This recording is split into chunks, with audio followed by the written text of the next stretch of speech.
오늘 하나님께서 우리에게 주신 말씀은 마태복음 27장 62절에서 66절 말씀입니다.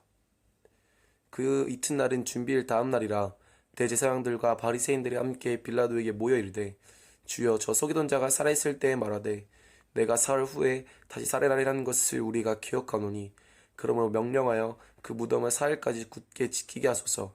그의 제자들이 와서 시체를 도둑질하여 가고 백성에게 말하되 그가 죽은 자 가운데서 살아났다 하면 후에 속임이 전보다 더 클까 하나이다 하니 빌라도가 이르되 너에게 경비병이 있으니 가서 힘대로 굳게 지키라 하거늘 그들이 경비병과 함께 가서 돌을 인봉하고 무덤을 굳게 지키니라. 아멘. 이튿날 곧 예비일 다음 날에 대제사장들과 바리새파 사람들이 빌라도에게 몰려가서 말하였다. 각하, 세상을 미혹하던 그 사람이 살아있을 때 사흘 뒤에 자기가 살아날 것이라고 말한 것을 우리가 기억하고 있습니다. 그러니 사흘째 되는 날까지는 무덤을 단단히 지키라고 명령해 주십시오. 혹시 그의 제자들이 와서 시체를 훔쳐가고서는 백성에게는 그가 죽은 사람들 가운데서 살아났다 하고 말할지도 모릅니다. 그렇게 되면 이번 속임수는 처음 것보다 더 나쁜 영향을 미칠 것입니다. 빌라도가 그들에게 말하였다. 경비병을 내줄 터이니 물러가서 제주껏 지키시오.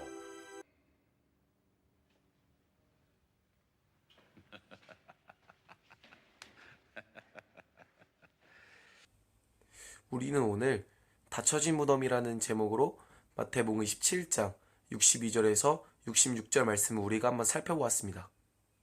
이제 말씀 묵상에 들어가 보려고 하는데요. 먼저 이 말씀을 한번 짧게 요약하자면 어제 예수님께서 십자가에 달려 돌아가시고 바로 무덤에서 장사되시고 바로 그 다음 날인 오늘이 토요일에 많은 바리새인들과 대제사장들이 빌라도 총독 앞에 찾아가서 예수님께서 과거에 내가 죽을 것이나 사흘 만에 다시 부활할 것이다 라는 그 말씀을 기억하고 그들이 생각하기에 예수님의 제자들이 예수님의 그 시체를 가져가서 예수님께서 부활하셨다 라면서 사람들을 혼란스럽게 할까봐 그들은 그것을 막기 위해서 예수님의 무덤 앞에 경비병들을 세워놓는 그런 방법을 하는 것이 바로 오늘 그 말씀입니다. 그렇다면 오늘 이 말씀을 통해서 하나님께서 우리에게 주시고자 하시는 메시지는 과연 무엇일까요? 저는 지금 한번 각자에게 이런 질문을 해봤으면 좋겠습니다. 하나님의 말씀에 대해 과연 나는 어떻게 반응하고 있는가? 오늘 말씀을 보면서 제가 세 부류의 사람을 정리를 해봤는데 첫 번째 부류의 사람은 예수님 그 말씀을 들었을 때 오히려 그 말씀을 배척하고 예수님께서 하시는 그 말씀을 막으려고 하는 사람들, 마치 오늘 말씀에 나오는 바리새인들과 대제사장들을 비유로 들 수 있죠. 이렇게 첫 번째 부류의 사람, 두 번째 부류의 사람은 예수님 그 말씀을 그 당시에는 들었으나 이후에 믿지 못하고 기억하지 못해서 막상 어려운 일이 내게 찾아왔을 때 예수님을 거절하고 떠나가는 사람들, 마치 예수님을 3년 반 동안 따라다닌 제자들을 비유로 들 수 있는데요. 그들은 예수님과 3년 반 동안 같이 사역도 했고 또한 예수님께서는 그들에게 내가 죽을 것이나 사흘 만에 부활할 것이다 라는 그 말씀을 3번이나 하셨지만 그들은 그 말씀을 믿지 못하고 기억하지 못해서 그들은 예수님께서 십자가에 달려 돌아가시자 다 예수님을 떠나갔습니다. 이런 두 번째 부류의 사람이 있고 마지막 세 번째 부류의 사람은 예수님의 그 말씀을 들었을 때 그 말씀을 믿고 그 말씀을 전심으로 구하면서 그 이루신 하나님의 말씀에 대해 기대를 가지고 매 순간 기도하며 나가는 사람, 이렇게 세 부류의 사람을 정리해봤는데요. 우리가 오늘 이 말씀을 보면서 좀 중점을 둬야 될 부분이 있습니다.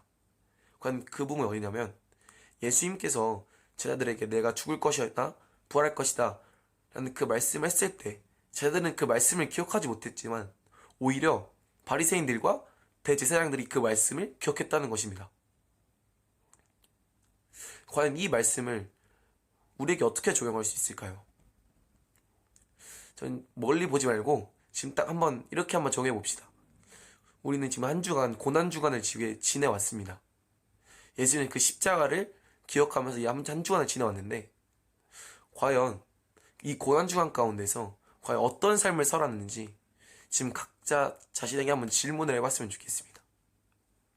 우리는 저번 주 주일에 이번 주가 고난 주간이라는 말씀도 들었고 우리는 이 기간에 예수님 십자가를 더 깊게 묵상하자. 또한 우리의 미디어를 금식하고 우리의 밥을 금식하면서 예수님 십자가에 더 가까이 나아가자. 라는 그 말씀을 우리는 분명히 들었을 것입니다. 그렇다면 그 말씀에 대해서 나는 과연 어떤 반응을 보이면서 살아왔습니까? 정말 그 말씀에 내가 예민하게 반응해서 예수님의 그 십자가를 내가 매 순간 기억하면서 이번 한 주간을 보냈다면 그건 정말 감사한 일입니다. 하지만 그렇지 못했을 수도 있다는 것이 우리의 현실입니다. 우리는 말씀을 들을 수 있는 기회는 동등하게 주어집니다. 그러나 우리에게는 그 말씀을 듣고 그 말씀의 메시지를 품고 그것을 행하면서 살아가기에는 우리의 힘으로는 할 수가 없습니다. 왜냐하면 우리는 죄인이기 때문에 죄를 지을 수밖에 없는 사람들이기 때문에 하나님의 그 말씀을 들었으나 그 말씀을 내가 지키며 살아가기에는 우리의 힘으로는 너무 역부족합니다. 그러기에 우리에게 예수님이 오늘도 필요한 것입니다. 우리가 지금 이 고난주간에 이 사순절 기간에 예수님의 그 십자가를 더 깊게 묵상하는 그런 훈련을 하고 있습니다. 그러나 이 사순절 기간, 이 고난주간만의 십자가에서는 안 됩니다. 이 기간은 하나님 앞에 더 가까이 나아가는 기간이지 이후에도 우리가 예수님과의 그 동행이 우리에게도 매 순간이 필요합니다. 왜냐하면 우리의 힘으로는 예수님께서 주신 그 말씀을 붙잡고 살아갈 능력이 없기 때문에. 고린도전서 1장 18절 말씀에 보면 십자가의 도와 멸망하는 자들에게는 미련한 것이요 구원을 받은 우리에게는 하나님의 능력이 됨이라 라는 그 말씀이 있습니다.